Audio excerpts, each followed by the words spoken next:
ஆக்கப்பூர்வமான நிகழ்வுகளை அலசி ஆராய் ஒரு களம். RDX திங்கள் முதல் சனிக்கிழமை வரை இரவு 7 மணிக்கு.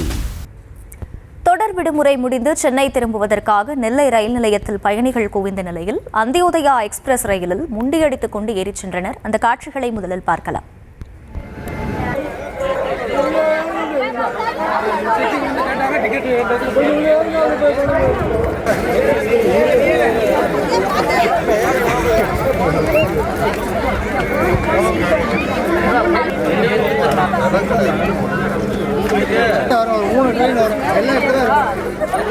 விவரங்களை செய்தியாளர் ராஜா வழங்க கேட்கலாம். ராஜா, வணக்கம். கள தகவல்கள். வணக்கம். இஸ்லாமியின் பண்டிகையான மிலாது நபி மற்றும் தொடர்ந்து 3 நாட்கள் விடுமுறை இருந்ததால் வெளியூரில் வேலை பார்க்கும் பொதுமக்கள் மற்றும் கல்லூரி மாணவ மாணவிகள் தாங்கள் விடுமுறையை கழிக்க நெல்லை உள்ளிட்ட தென் மாவட்டங்களுக்கு வந்திருந்தனர்.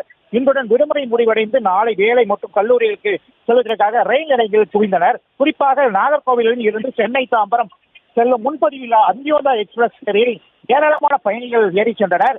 அவர்கள் இருக்கும் இடம் இல்லாமல் பொருட்கள் வைக்கும் கொரிய கேரியர், கழிவறை பகுதி மற்றும் ரயில் பட்டியில் வாசல் என மிகவும் சிரமத்துடன் நின்று கொண்டே பயணத்தை மேற்கொண்டனர். தீபாவளி பண்டிகை, பொங்கல் பண்டிகை போன்ற முக்கிய பண்டிகை காலங்களில் ஏற்படும் மக்கள் கூட்டம் தற்போது கூடுதலாக ஒரு நாள் விடுமுறை விட்டாலே ஏற்படுகிறது. இந்த மக்கள் நெருக்கடியை போக்க நெல்லை சந்திப்பில் இருந்து முன்பதிவு இல்லாத விரைவு ரயில் கூடுதலாக இயக்க வேண்டும் என கோரிக்கை வைக்கின்றனர்.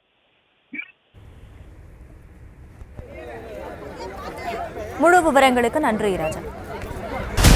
ஆக்கப்பூர்வமான நிகழ்வுகளை அலசி ஆராய் ஒரு களம். RDX திங்கள் முதல் சனிக்கிழமை வரை இரவு 7 மணிக்கு.